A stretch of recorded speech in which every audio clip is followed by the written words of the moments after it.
Cambridge English. This recording is copyright, and you will have a chance to check your work.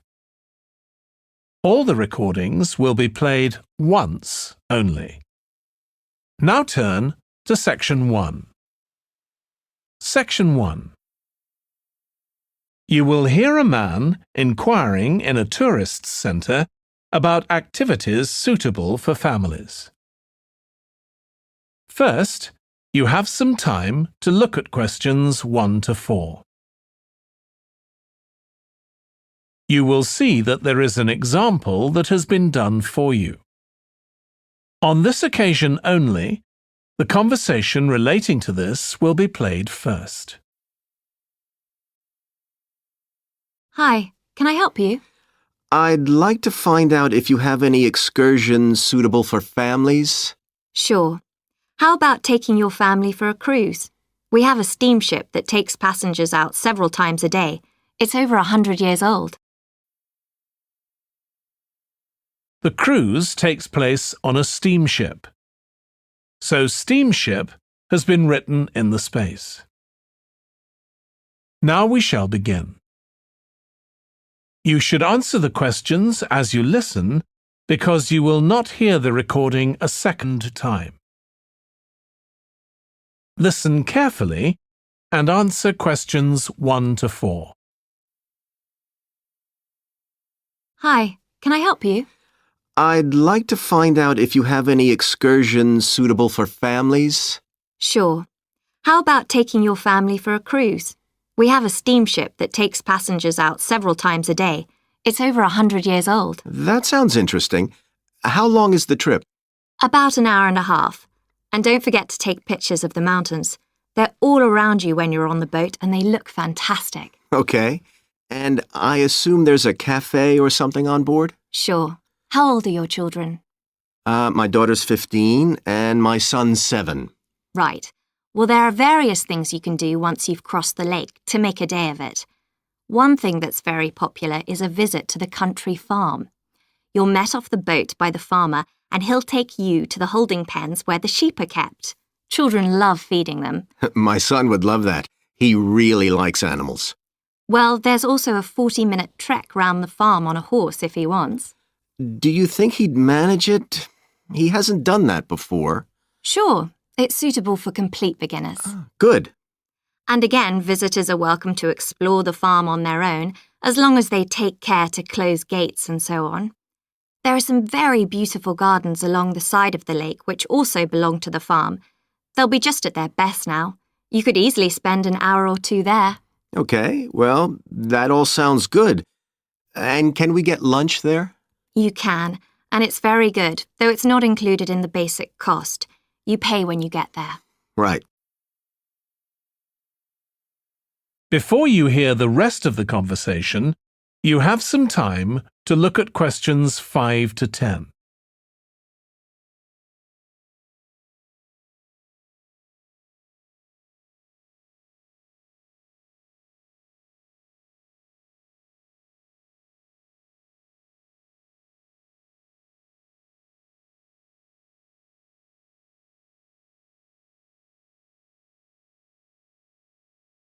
Now listen and answer questions 5 to 10. So, is there anything else to do over on that side of the lake? Well, what you can do is take a bike over on the ship and then go on a cycling trip. There's a trail there called the Back Road. You could easily spend 3 or 4 hours exploring it, and the scenery's wonderful. They'll give you a map when you get your ticket for the cruise. There's no extra charge. What's the trail like in terms of difficulty? Quite challenging in places. It wouldn't be suitable for your 7-year-old. It needs someone who's got a bit more experience. Well, my daughter loves cycling, and so do I, so maybe the 2 of us could go, and my wife and son could stay on the farm. That might work out quite well. But we don't have bikes here. Is there somewhere we could rent them? Yes, there's a place here in the city. It's called Ratcheson's. I'll just make a note of that. How do you spell it? Ratchesons. Chesons. It's just by the cruise ship terminal. Okay. You'd also need to pick up a repair kit for the bike from there to take along with you, and you'd need to take along a snack and some water. It'd be best to get those in the city. Fine. That shouldn't be a problem. And I assume I can rent a helmet from the bike place. Sure, you should definitely get that. It's a great ride, but you want to be well prepared because it's very remote. You won't see any shops round there or anywhere to stay, so you need to get back in time for the last boat. Yeah. So what sort of prices are we looking at here? Let's see. That'd be 1 adult and 1 child for the cruise with farm tour. That's $117, and an adult and a child for the cruise only, so that's $214 altogether. Oh, wait a minute. How old did you say your daughter was? 15. Then I'm afraid it's $267 because she has to pay the adult fare, which is $75, instead of the child fare, which is $22. Sorry about that. That's okay. So how do we find out? That is the end of section 1. You now have half a minute to check your answers.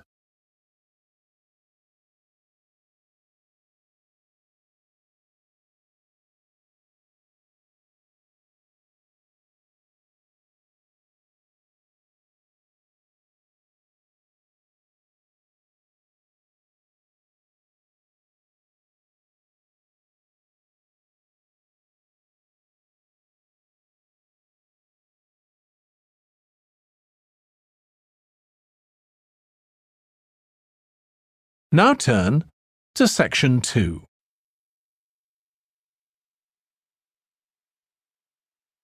Section 2. You will hear a restaurant manager talking to a small group of new staff who are starting work as kitchen assistants in a restaurant. First, you have some time to look at questions 11 to 16.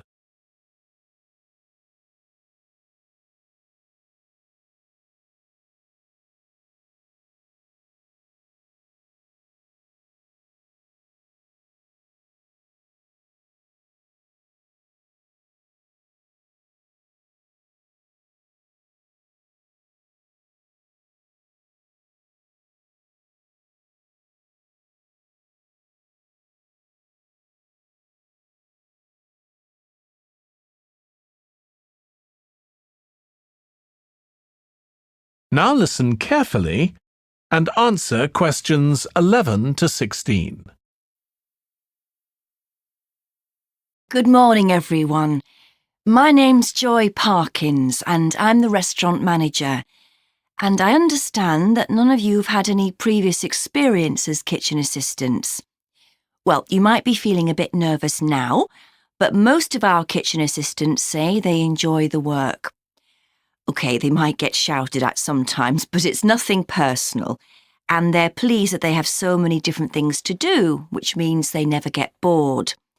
And I'll tell you straight away that if you do well, we might think about moving you up and giving you some more responsibility.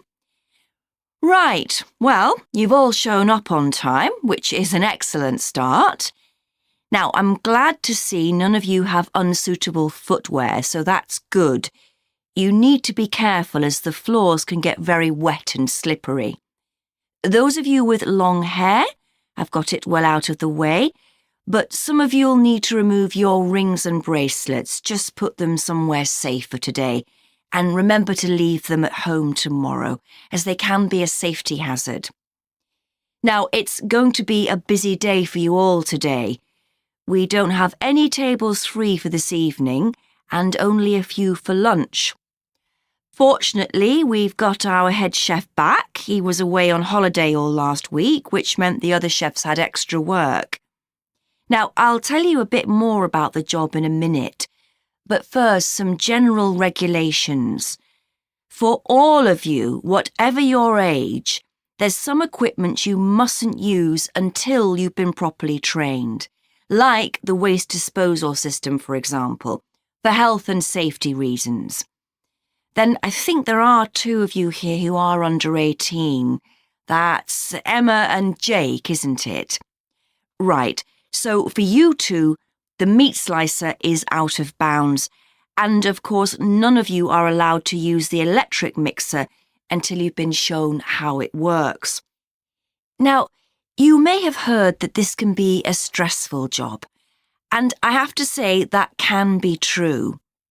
You'll be working an 8-hour day for the first week, though you'll have the chance to do overtime after that as well if you want to. But however long the hours are, you'll get a break in the middle. What you will find is that you're on your feet all day long, lifting and carrying. So, if you're not fit now, you soon will be. You'll find you don't have much chance to take it easy. When someone tells you to do something, you need to do it straight away. But at least we do have a very efficient air conditioning system compared with some kitchens. Before you hear the rest of the talk, you have some time to look at questions 17 to 20.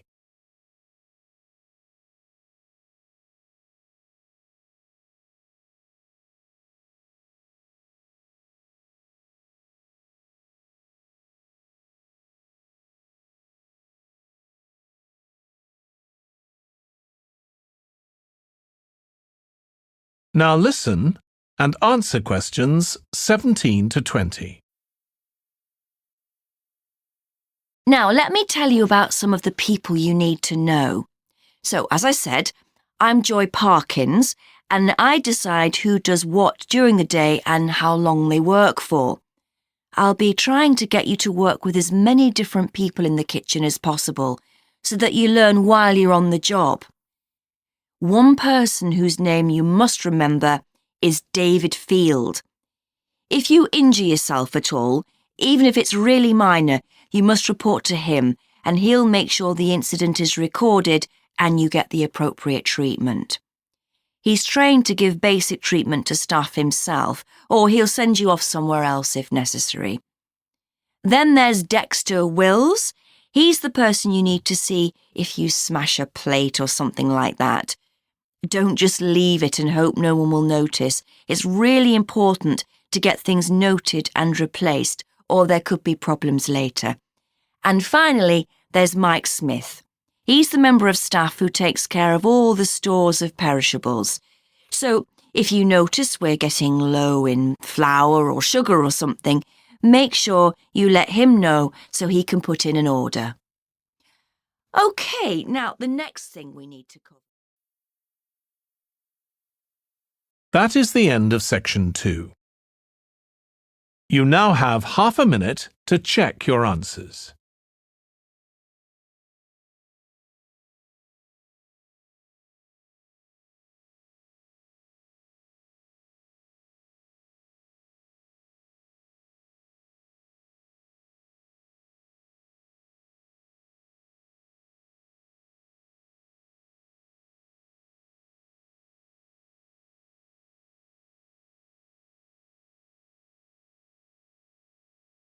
Now turn to section 3.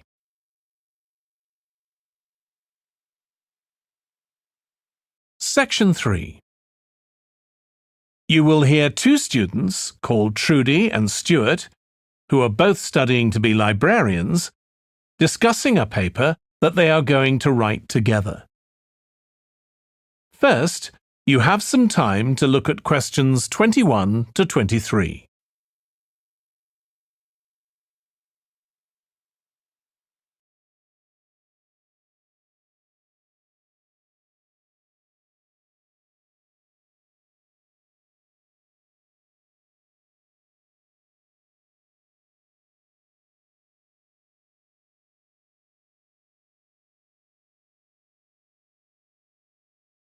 Now listen carefully and answer questions 21 to 23. OK, Stuart, we need to start planning our paper on public libraries. Have you thought of an angle yet? Well, there's so much we could look into. How libraries have changed over the centuries, for instance, or how different countries organise them. What do you think, Trudy? Maybe we should concentrate on this country and try and relate the changes in libraries to external developments, like the fact that far more people can read than a century ago, and that the local population may speak lots of different languages. We could include something about changes in the source of funding too. Yes, but remember we're only supposed to write a short paper, so it's probably best if we don't go into funding in any detail. Right. Well, shall we just brainstorm a few ideas to get started? OK. We obviously need to look at the impact of new technology, particularly the internet. Now that lots of books have been digitalised, people can access them from their own computers at home. And if everyone did that, libraries would be obsolete. Yes. But the digitalised books that are available online for free are mostly out of copyright, aren't they? And copyright in this country lasts for 70 years after the author dies. So you won't find the latest bestseller or up-to-date information. That's an important point. Anyway, I find it hard to concentrate when I'm reading a long text on a screen. I'd much rather read a physical book. And it takes longer to read on a screen. Oh, I prefer it. I suppose it's just a personal preference. I expect the libraries will go on evolving in the next few years. Some have already become centres where community activities take place, like local clubs meeting there. I think that'll become even more common. I'd like to think so. And that they'll still be serving their traditional function, but I'm not so sure. There are financial implications after all. What I'm afraid will happen is that books and magazines will all disappear and there'll just be rows and rows of computers. They won't look anything like the libraries we're used to. Well, we'll see. Before you hear the rest of the discussion, you have some time to look at questions 24 to 30.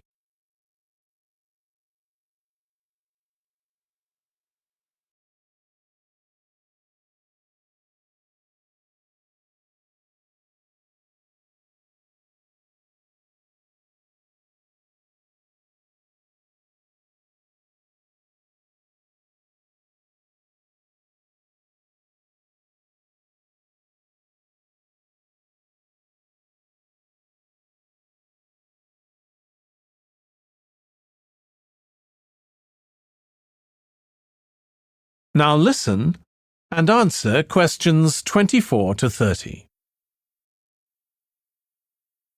I've just had an idea. Why don't we make an in-depth study of our local public library as background to our paper? Yes, that'd be interesting. And raise all sorts of issues. Let's make a list of possible things we could ask about, then work out some sort of structure. For instance, we could interview some of the staff and find out whether the library has its own budget or if that's controlled by the local council. And what their policies are. I know they don't allow food, but I'd love to find out what types of noise they ban. There always seems to be a lot of talking, but never music. I don't know if that's a policy or it just happens. I've often wondered. Then there are things like how the library is affected by employment laws. I suppose there are rules about working hours, facilities for staff and so on. Right. Then there are other issues relating to the design of the building and how customers use it, like what measures does the library take to ensure their safety? They'd need floor coverings that aren't slippery, and emergency exits, for instance. Oh, and another thing, there's the question of the kind of insurance the library needs to have, in case anyone gets injured. Yes, that's something else to find out. You know something I've often wondered? What's that?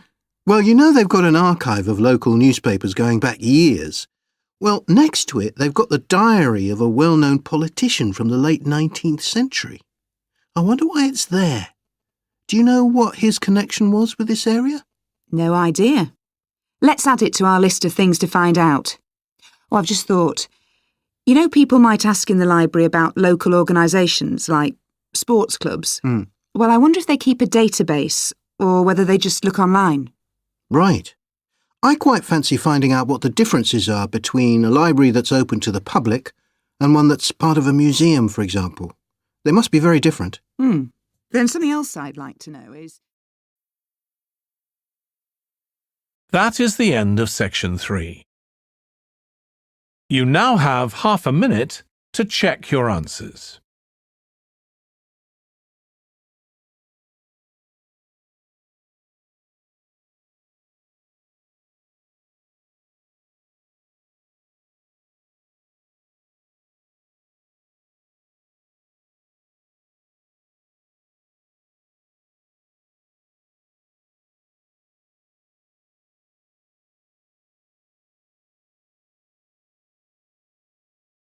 Now turn to Section 4.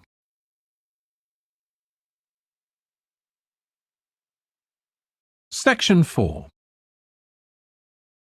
You will hear part of a lecture for business students about business values. First, you have some time to look at questions 31 to 40.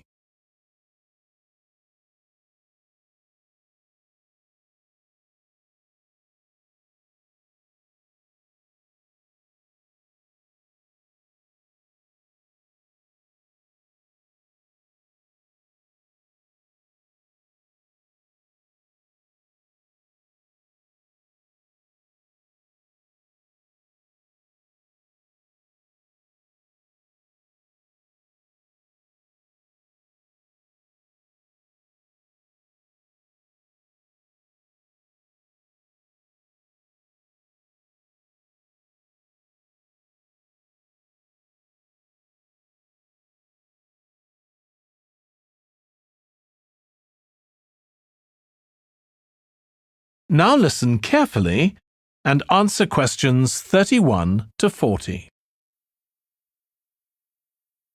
In public discussion of business, we take certain values for granted. Today, I'm going to talk about 4 of them: collaboration, hard work, creativity, and excellence. Most people would say they're all good things. I'm going to suggest that's an oversimple view.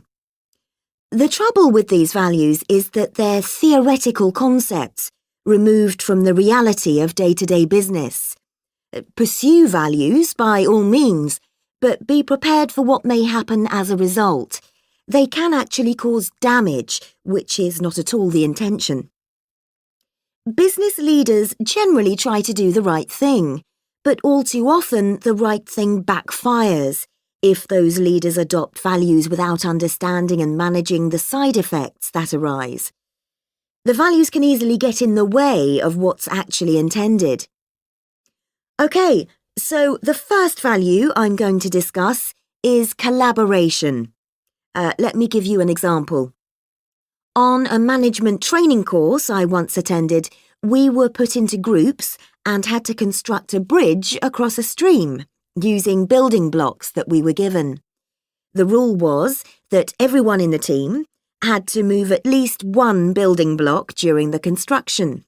This was intended to encourage teamwork. But it was really a job best done by one person. The other teams tried to collaborate on building the structure and descended into confusion, with everyone getting in each other's way. Our team leader solved the challenge brilliantly. She simply asked everyone in the team to move a piece a few centimetres to comply with the rule, and then let the person in the team with an aptitude for puzzles like this build it alone. We finished before any other team. My point is that the task wasn't really suited to team working, so why make it one? Teamwork can also lead to inconsistency, a common cause of poor sales.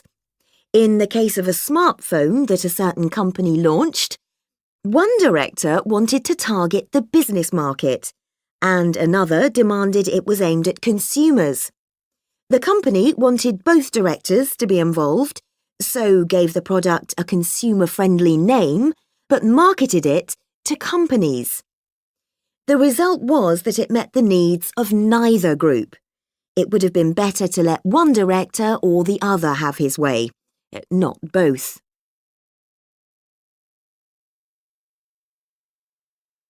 Now, industriousness, or hard work. It's easy to mock people who say they work hard. After all, a hamster running around in a wheel is working hard and getting nowhere. Of course, hard work is valuable, but only when properly targeted. Otherwise, it wastes the resources that companies value most, time and energy, and that's bad for the organisation.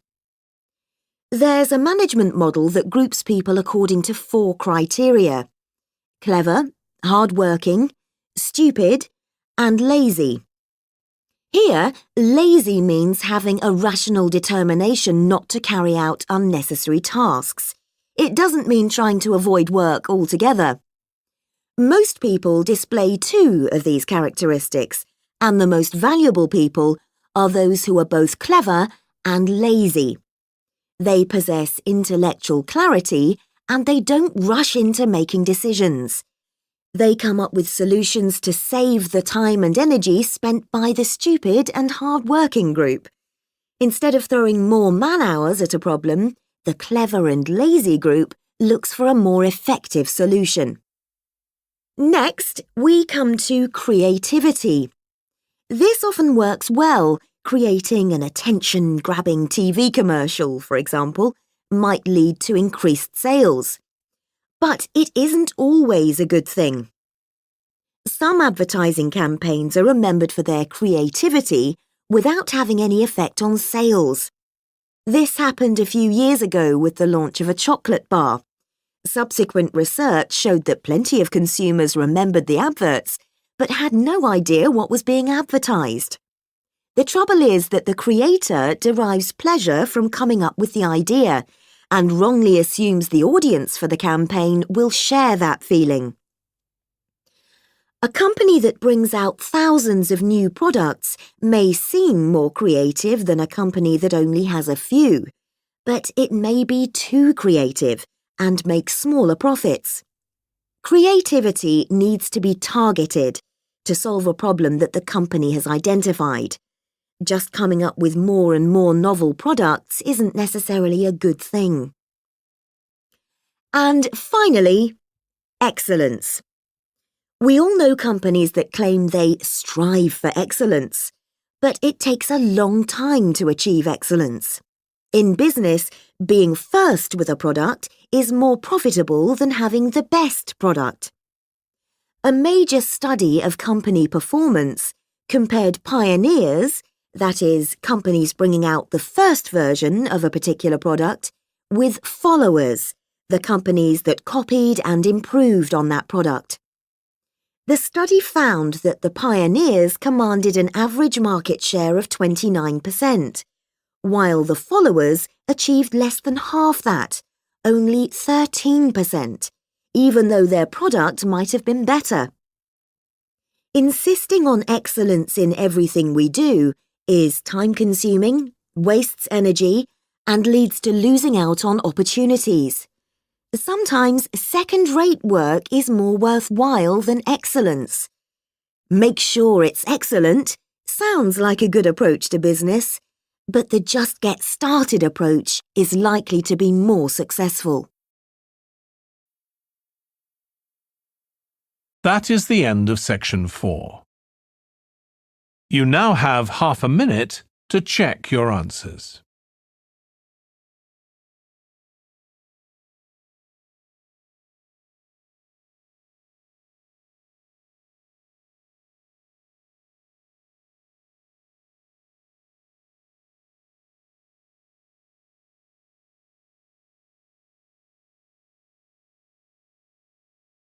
That is the end of the listening test.